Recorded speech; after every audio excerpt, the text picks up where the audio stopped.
Between Donovan Mitchell becoming the first Louisville basketball alum to start at an NBA All-Star game, to the softball, baseball, and women's basketball teams achieving solid success, it was a great weekend for the University of Louisville Athletics Department, and we'll break it down more on today's episode of the Locked On Louisville podcast. Stay tuned. You are Locked On Louisville, your daily podcast on the Louisville Cardinals. Part of the Locked On Podcast Network, your team every day. Hey, what's going on, everyone? Welcome into another episode of the Locked On Louisville podcast. I'm your host, Dalton Pence. For those who are not aware of who I am, I serve as a credential media member for Cardinals Sports Zone. I also do some PA announcing work for the university in various sports. I want to take this time to say thank you all for making us your first listen of the day. And just a reminder that the Locked On Louisville podcast is free on all streaming services, 5 days a week, your team every day. It was a fantastic weekend overall for the University of Louisville Athletics Department. Beginning with the men's basketball side of things, we obviously talked about the team's win over Clemson on Saturday, but in the NBA, Donovan Mitchell became the first Louisville men's basketball alum to start in an NBA All-Star game. We'll also talk about the Louisville women's basketball team achieving win number 20 on the season when they went up to Boston and defeated the Boston College Eagles on Sunday. And then finally, we'll talk about the baseball team's sweep over Bucknell and the softball team having a solid weekend in the ACC Big Ten Challenge down in Atlanta. So we'll begin on the men's basketball side of things. Donovan Mitchell becoming the first ever Louisville men's basketball player or player that played at Louisville to start in an NBA All-Star game. The 26-year-old was playing for Team LeBron on Sunday evening, and he finished the All-Star game with the second most points in the game. He had 40 points, shot 15 of 25 for Team LeBron, 8 of 17 from the three-point line. So, he shot 60% from the field, 47% from behind the arc, and he made both of his free throws. He also had 10 assists to go along with 4 rebounds and 3 steals. One of the best performances of the All-Star outing.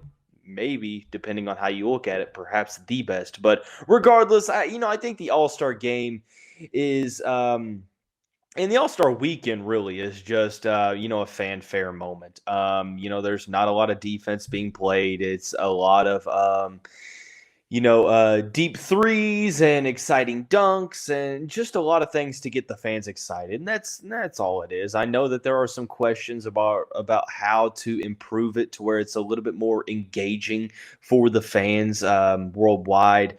But I think it is what it is. It's just, a light competition that I think gives the players a break as they, start their journey towards the end of the season and heading into the postseason. Speaking of the postseason, Donovan Mitchell's Cleveland Cavaliers, are currently sitting fourth in the Western Conference. The Eastern Conference.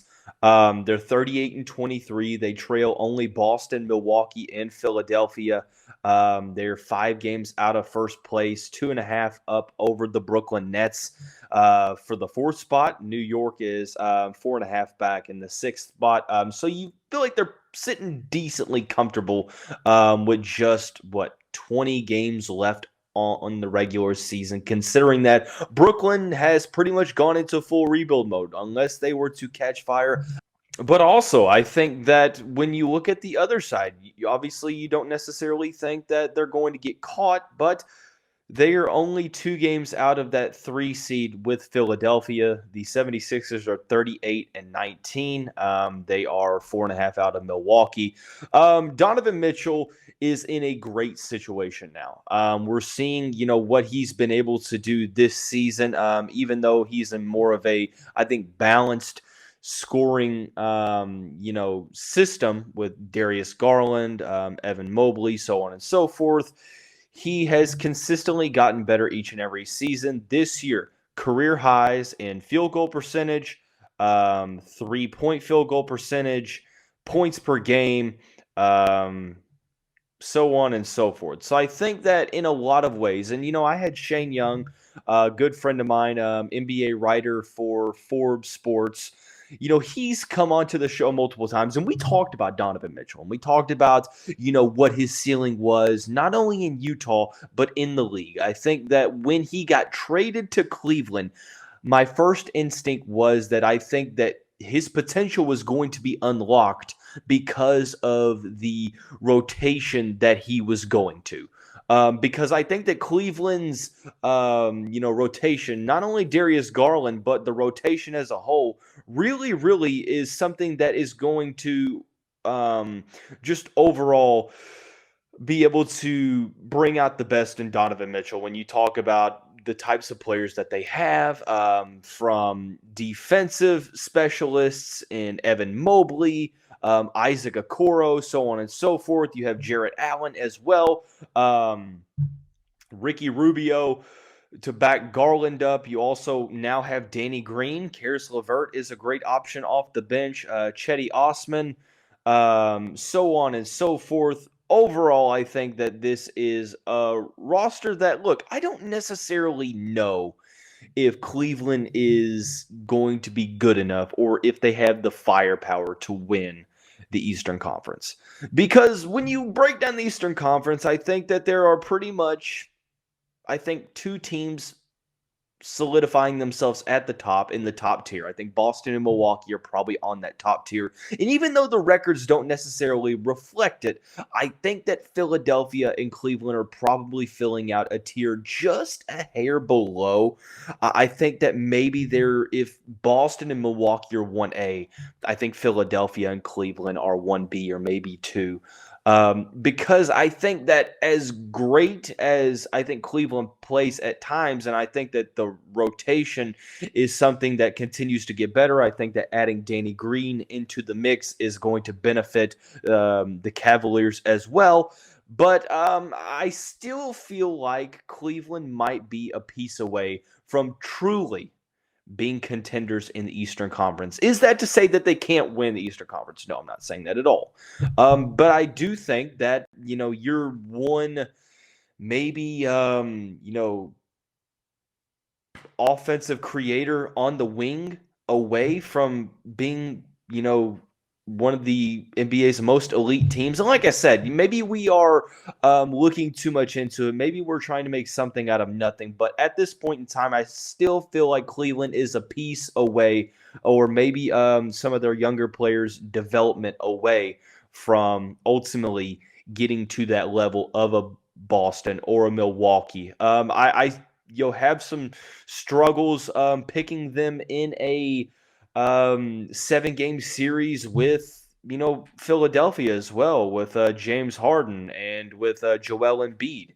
But they have the talent. I really, really was fond of the Darius Garland, Donovan Mitchell backcourt, especially, despite the defensive issues that could arise with that backcourt. You have players that can kind of hide those defensive issues, like Jarrett Allen, Evan Mobley, Isaac Okoro, so on and so forth, right? So I think as of right now, do they have the talent to make it far? I think that my expectation for them is going to be making the semifinals. I mean, I think that they have to win that first round game, because you look at where they're going to be, or the first round series, I should say, because you look at who they could possibly face. I guess, sure, Miami rising up into that 5 seed might be a little bit interesting, looking at Jimmy Butler and, Bam Adebayo.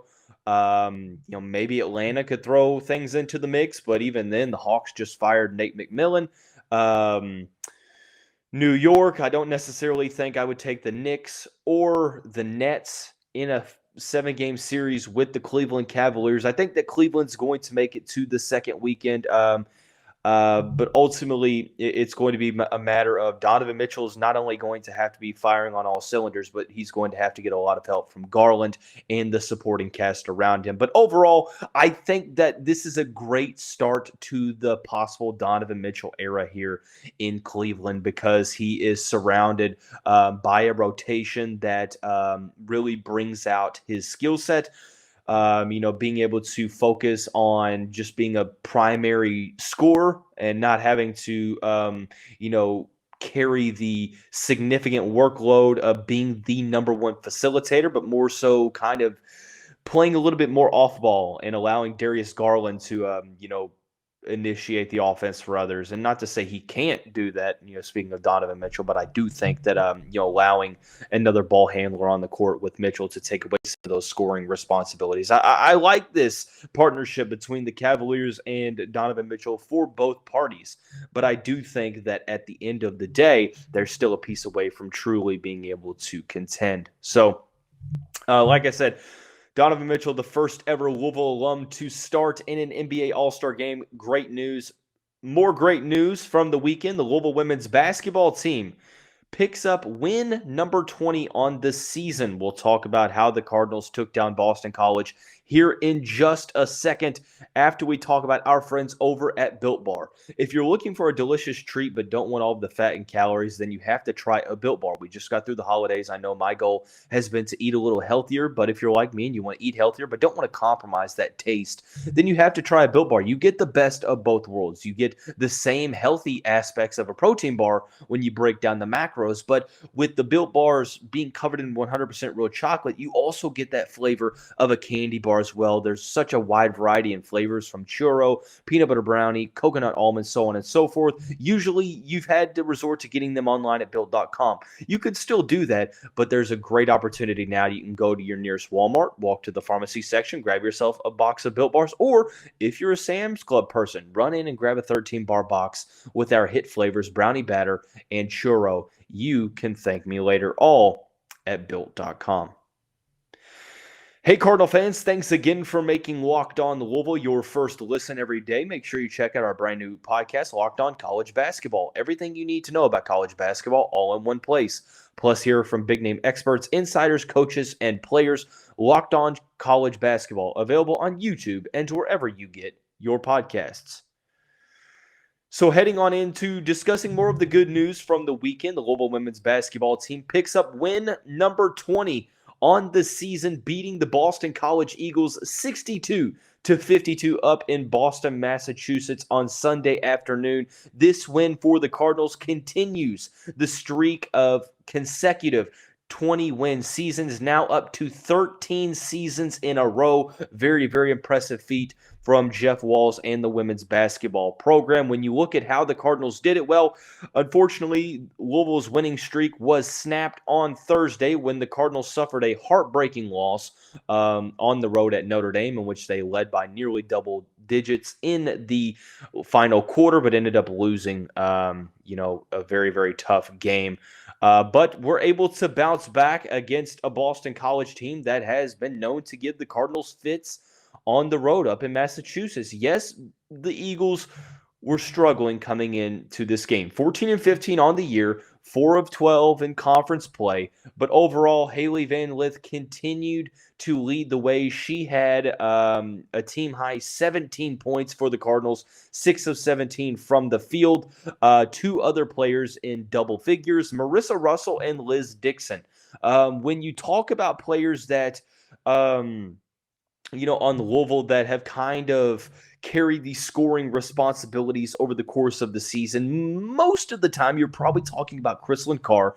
You're talking about Morgan Jones. Here and there you may be talking about Olivia Cochran, so on and so forth. But it was nice to see 2 players off the bench show some ability to score in double figures. Liz Dixon, Merissah Russell. Dixon is a player that over the past couple seasons, she's been a very, very solid part of this rotation over the past 4 years. You look at what she's been able to do. Sure, her points totals have, diminished since the 2020-21 season, but even so, I still think that she provides extremely solid value on both ends of the court. One thing that we've been focusing on when talking about, some of the scoring woes is that the Cardinals need more front court production. There's been too many games this season to where the women's basketball team really hasn't gotten much front court production, but they did in this game, and I think it definitely mattered. The 6'5" senior from Memphis, Tennessee, had a very, very solid performance, a double-double off the bench, played 30 minutes for the Cardinals, fourth most on the team behind Van Lith, Merissah Robinson, and Chrislyn Carr. She had 13 points to go along with 12 rebounds and 3 blocks. I think overall, in my opinion, from an overall standpoint, this was her best performance of the season, which bodes extremely well for the team moving forward. Hopefully this can create some momentum for her heading into the final couple games of the regular season. Also, something to be encouraged about, we've seen Merissah Russell continue to play better and better as the season has gone along. She is only averaging 4 points per game, 2.3 rebounds per game, so nothing that's really going to jump off of the page. But I think that overall, she has scored in double figures twice before this season, both coming in the 2022 calendar year, but now getting in double figures in ACC play. She had 13 points in 18 minutes of action, shot 62.5% from the field, 5 of 8 from the field, had 4 rebounds, 2 assists, 1 steal. It was nice to see the 5'11", junior from Canada really have a solid level of production in this game, because it shows that the Cardinals have the ability to, get production from a lot of different players. It was nice to see them really grind out a win in this contest. Maybe it wasn't necessarily as convincing considering, Boston College struggling in ACC play, but a win is a win is a win. I will go to full length and say that I would rather a ugly win over a pretty loss. Now, granted, I'm not sure that there ever is such thing as a pretty loss, because I'm not truly into moral victories and things of the matter. But regardless, look, Louisville didn't necessarily look all that great offensively. I mean, they were 4 of 19 from three-point land, 21%, but Boston College wasn't much better. They were 0.6% better. The Cardinals were 71% from the free throw line. Boston College was 45%. 18 assists to 12 turnovers, so that is, a solid statistic. They forced 14 turnovers. Overall, largest lead was 10 points at the very end. Boston College was in this game until essentially the fourth quarter, when Louisville outscored the Eagles 22-8, just after getting outscored 18-8 in the third quarter. So when it seemed like Boston College was going to make things very interesting, Louisville used a very solid fourth quarter run, like they've done multiple times this season, to come out victorious. Sure, there might be things left to be desired. Obviously, you have to continue to get better. The marathon continues, as the late, great Nipsey Hussle once said. But overall, a win is a win. We will take it. 20 wins on the season, the 13th straight season of the Cardinals reaching 20 wins. 2 games left in the regular season. The regular season will conclude this week for the women's basketball team. 2 home games, starting out with Miami on Thursday, and then finishing out trying to get some revenge against number 10 Notre Dame on Sunday. So 2 performances that Louisville will look to try to continue to muster up some momentum heading into the conference tournament here in the near future. But overall, a nice job getting back on track, getting back in the win column, and creating some momentum on the road. So, like I mentioned, the season not over by any means. The postseason 0-0, and I like Jeff Walls' chances to get this team playing their best basketball come the postseason. But for this episode's sake, the good news is not over yet. The baseball and softball teams had very solid weekends as well. We'll talk about those here in just a second, after we talk about our friends over at LinkedIn Jobs. As a small business owner or hiring manager, you know that success in 2023 all depends on the team members you surround yourself with. That's why you have to check out LinkedIn Jobs. With LinkedIn Jobs, you can hire qualified candidates more efficiently by matching open roles with people who have the skills, values, and experiences to help you achieve those goals. They go beyond resume data by using insights from your job post, company, and their 875 million member profiles to put your post in front of it. Makes it easy to screen and rate applicants based on your job applications or job qualifications, I should say, all on one platform. LinkedIn Jobs helps you find the qualified candidates you want to talk to faster. Post your job for free at linkedin.com/lockedoncollege. That's linkedin.com/lockedoncollege to post your job for free. Terms and conditions apply. Heading into the final segment, the baseball team and the softball team both had solid weekends. The baseball team opened up the 2023 season with a sweep over Bucknell at Jim Pedersen Stadium. They defeated Bucknell 7-1 on Friday, 11-2 on Saturday, and 5-3 on Sunday.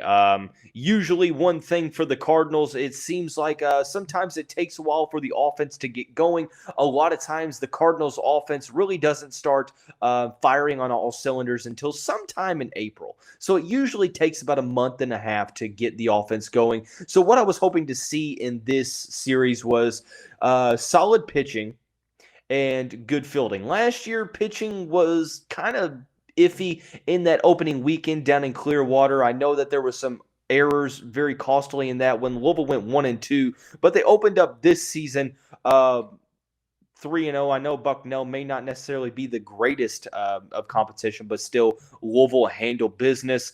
You look at the bats, obviously having to replace some big-time players in this offense. Dalton rushing, Cam Masterman, so on and so forth. But of the players eligible, 5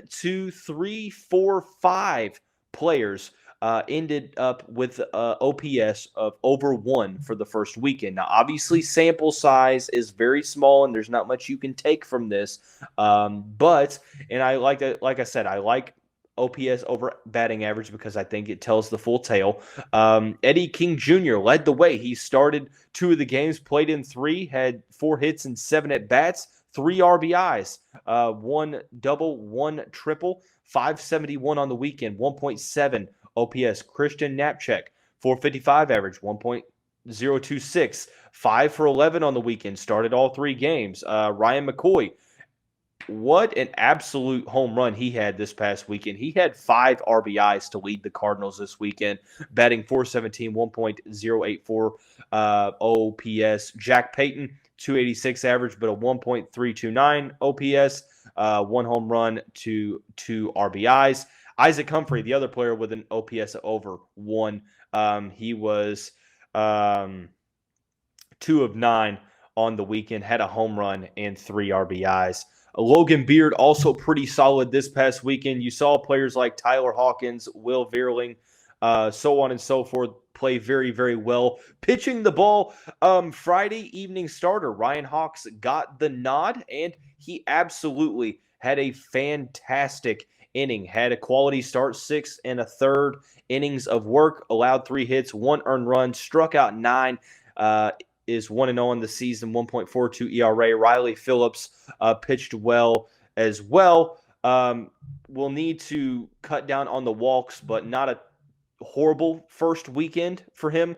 Carson Leggett, he had 5 hits, 2 earned runs, and 5 innings of works, but it was the bullpen for the Cardinals that really shined in this one. Evan Webster, Alex Galvan, Ben Wiegman, Tucker Biven, Caleb Corvett, Will Koger, so on and so forth. Caden Campbell is a guy that struggled a little bit in his outing, but still have high hopes for him. So the Cardinals opened up the season with a 3-game sweep of Bucknell. The softball team played in Atlanta in the ACC Big Ten Challenge. I was actually there to watch those games and all the other games. Very, very tough competition. Louisville actually split the challenge. They lost to Illinois both times, and they beat Wisconsin both times. They opened up losing 6-1 on Friday. They really, really struggled there, but they came back with a 2-0 victory over a very, very solid Wisconsin team. It was Taylor Roby that got a win in the circle for the Cardinals, and the Cardinals did all their damage in the 7th inning, not the 2nd inning. Vanessa Miller had a double that scored Daisy Hess, and then Easton Lotus had a single that scored Vanessa Miller. So very, very clutch batting for the Cardinals. And this one, they wouldn't be done clutching up in this contest. They struggled in a loss to Illinois to conclude the day on Saturday. They lost 2-1 in 8 innings, but they finished the challenge with a 2-1 victory over Wisconsin, a walk-off 2-1 victory over Wisconsin. Alyssa Zabala got her third win on the season, and it was Easton Lotus who doubled down the right field line to score Vanessa Miller. Taylor Roby had an absolute home run that I'm not sure if it has landed yet from the first inning, but the Cardinals had a very, very solid outing against two solid Big Ten opponents. They're 6-3 on the season. They will now travel down to Orlando this upcoming weekend. They will play in the Knights Classic, so they will play UCF twice, who's a very, very solid program. They have Columbia, Bradley, and Purdue. So something to focus on for the baseball and softball teams moving forward as they try to continue that momentum. But overall, very, very, very solid weekend for the University of Louisville Athletics Department as a whole. Men's basketball, win against Clemson. Women's basketball, win over Boston College. Baseball, sweep over Bucknell. Some clutch moments for the softball team down in the ACC Big Ten Challenge. Donovan Mitchell becomes the first Louisville basketball alum to start in the NBA All-Star Game. So, sorry for having gone all over the place, but we're going to talk about the good news when we have good news to talk about. So I hope you all enjoyed this episode as much as I did talking about it, but that is going to wrap up today's episode of the show. Everyone have a great day. We'll see you right back here very soon.